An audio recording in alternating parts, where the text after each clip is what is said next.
Assalamualaikum warahmatullahi wabarakatuh. Selamat pagi, yang saya hormati Ibu Dr.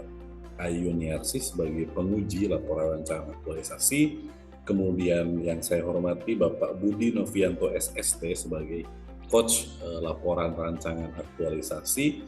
Kemudian yang saya hormati Ibu Dr. Anna Kuswanti SIKOM MSD sebagai mentor dari laporan rancangan aktualisasi. Bu Ana ini adalah Wakil Dekan 2 Bidang Umum dan Keuangan Fakultas Ilmu Sosial dan Ilmu Politik Universitas Pembangunan Nasional Veteran Jakarta. Izinkan saya pada pagi hari ini untuk memaparkan laporan rancangan aktualisasi peserta pelatihan dasar calon pegawai negeri sipil golongan 3 Kementerian Pendidikan, Kebudayaan, Riset, dan Teknologi dengan judul penyusunan prosedur operasional baku, perencanaan dan pengendalian rencana kerja dan anggaran kementerian dan lembaga, perhitungan persentase serapan anggaran atau DIPA, serta monitoring dan evaluasi pelaksanaan program dan anggaran. Kemudian pada kesempatan pagi hari ini juga berikut saya sampaikan struktur paparan. Yang pertama biodata diri, kemudian yang kedua tugas dan fungsi, yang ketiga identifikasi isu, yang keempat penetapan isu dan gagasan, yang kelima daftar kegiatan, yang keenam dampak pemecahan isu, yang ketujuh jadwal kegiatan, serta identifikasi kendala dan rencana antisipasi. Kita masuk di bagian pertama, yaitu biodata diri. Izinkan saya memperkenalkan diri. Saya Dr. Hartanto SIPMA, lahir di Brebes tanggal 4 Juni 1983. Pendidikan terakhir saya S3 Hubungan Internasional, kemudian golongan ruang 3C, kebutuhan jabatan lektor dosen, unit kerja Universitas Pembangunan Nasional Veteran Jakarta, Fakultas Ilmu Sosial dan Ilmu Politik, program studi ilmu hubungan internasional. Kemudian instansi Kementerian Pendidikan, Kebudayaan, Riset, dan Teknologi. Selanjutnya tugas dan fungsi saya sebagai dosen. Yang pertama, melaksanakan tridharma perguruan tinggi yang meliputi melakukan pengajaran mulai dari merencanakan, melaksanakan, kemudian melakukan evaluasi, membimbing, dan melatih. Kemudian yang kedua melakukan penelitian. Kemudian yang ketiga melakukan pengabdian kepada masyarakat serta melakukan tugas tambahan sebagai penunjang tugas pokok dosen. Selanjutnya membuat RPKPS bagi koordinator mata ajar, membuat RPS dan bahan ajar, meningkatkan dan mengembangkan kualifikasi akademik dan kompetensi secara berkelanjutan sejalan dengan perkembangan ilmu pengetahuan, teknologi, dan seni. Kemudian bertindak objektif dan tidak diskriminatif atas dasar pertimbangan jenis kelamin, suku, agama, ras, golongan, kondisi fisik tertentu, latar belakang sosioekonomi peserta didik dalam pembelajaran. Dan melaksanakan tugas institusional lainnya untuk kemajuan UPN Veteran Jakarta, menjunjung tinggi peraturan perundangan hukum dan kode etik serta nilai-nilai agama dan etika, memelihara dan memupuk persatuan dan kesatuan bangsa, menjunjung tinggi alma mater UPN Veteran Jakarta. Judul laporan rancangan aktualisasi terkait dengan tugas dan fungsi saya sebagai dosen, khususnya melakukan tugas tambahan sebagai penunjang tugas pokok dosen serta melaksanakan tugas-tugas institusional lainnya untuk kemajuan UPN Veteran Jakarta. Selanjutnya identifikasi isu dari kurang lebih 1 atau 2 bulan saya bergabung di UPN Veteran Jakarta, khususnya Fakultas Ilmu Sosial dan Ilmu Politik. Ada beberapa isu yang bisa diangkat untuk aktualisasi. Yang pertama, kurang optimalnya tinjauan manajemen, kemudian kurang optimalnya layanan publik, kemudian kurang optimalnya perencanaan dan pengendalian rencana kerja dan anggaran kementerian lembaga, kemudian perhitungan persentase serapan anggaran atau DIPA, serta monitoring dan evaluasi pelaksanaan program dan anggaran. Nah, dari 3 isu tadi kemudian dipilih satu isu melalui metode USG, Urgency, Seriousness, and Growth. Ternyata yang terpilih adalah kurang optimalnya perencanaan dan pengendalian rencana kerja dan anggaran kementerian lembaga, perhitungan persentase serapan anggaran atau DIPA, serta monitoring dan evaluasi pelaksanaan program dan anggaran dengan nilai urgensi 5, seriousness 4, dan growth 3.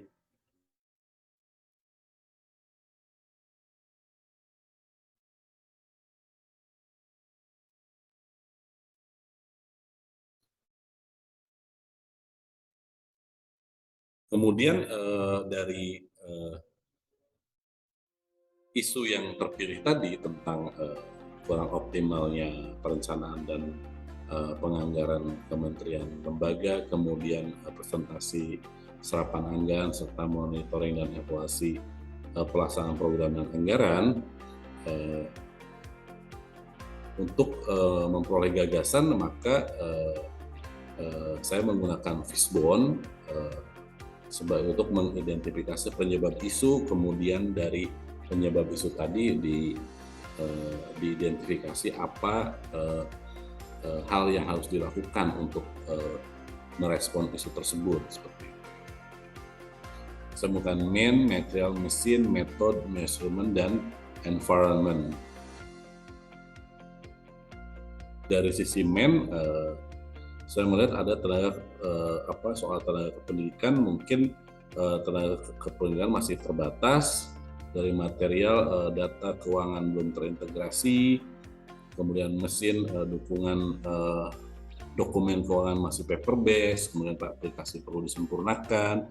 Dari segi metode belum ada operasional baku, kemudian data keuangan digunakan belum tertata dengan baik. Kemudian dari sisi environment, budaya kerja pikir belum terinternalisasi. Kemudian dari penyebab isu tadi, saya sampaikan gagasan penyelesaian isu menggunakan urutan prioritas, mudah mendesak, sulit mendesak, mudah tidak mendesak, sulit tidak mendesak. Nah, dari problem dari fishbone tadi, ternyata membuat prosedur operasional baku dari perencanaan anggaran, kemudian serapan anggaran, serta monitoring evaluasi, termasuk dalam dimensi solusi prioritas mudah dan mendesak. Jadi bisa dilakukan yang paling bisa dilakukan adalah membuat POB seperti itu.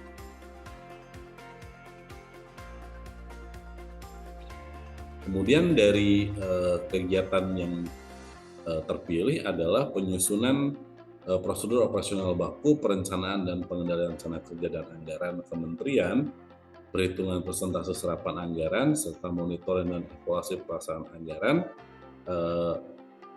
Berikut saya sampaikan daftar kegiatan yang akan dilakukan selama aktualisasi.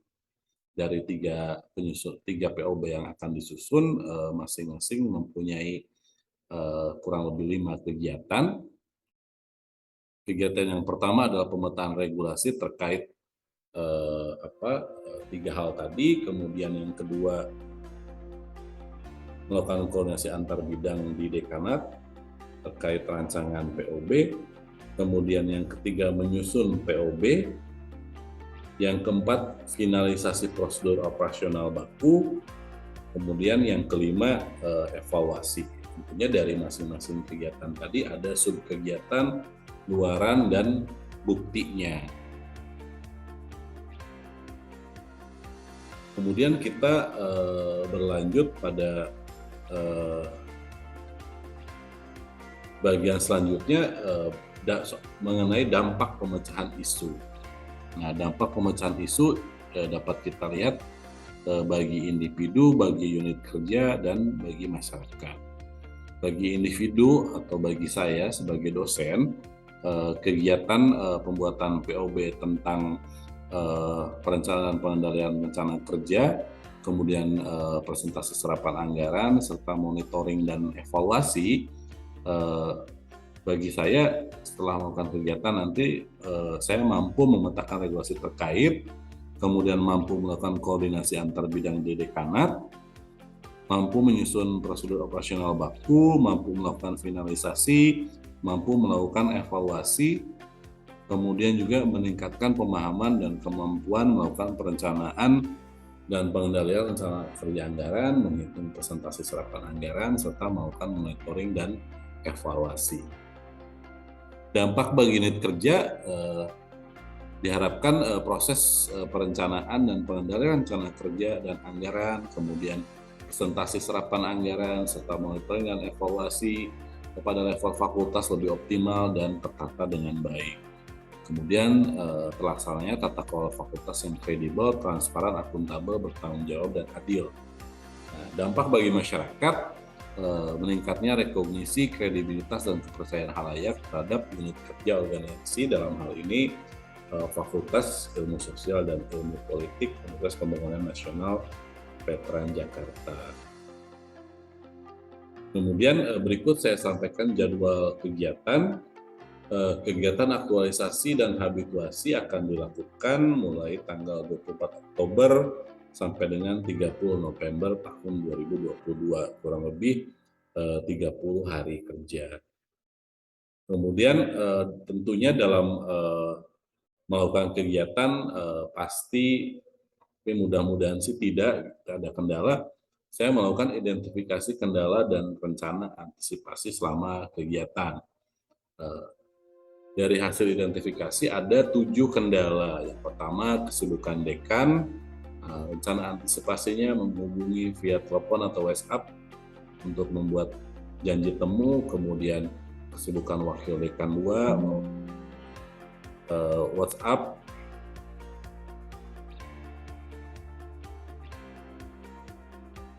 dan membuat janji temu, kemudian koordinator bagian umum dan keuangan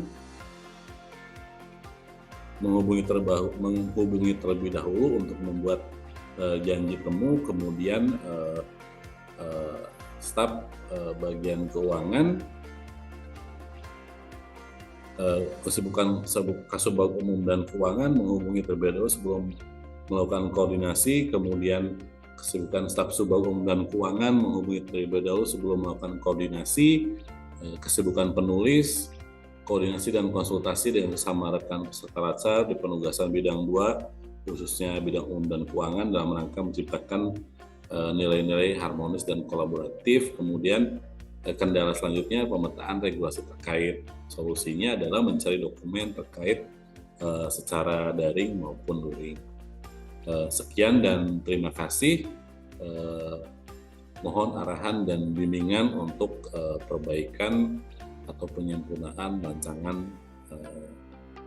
laporan rancangan aktualisasi saya. Terima kasih sekali lagi. Wassalamualaikum warahmatullahi wabarakatuh.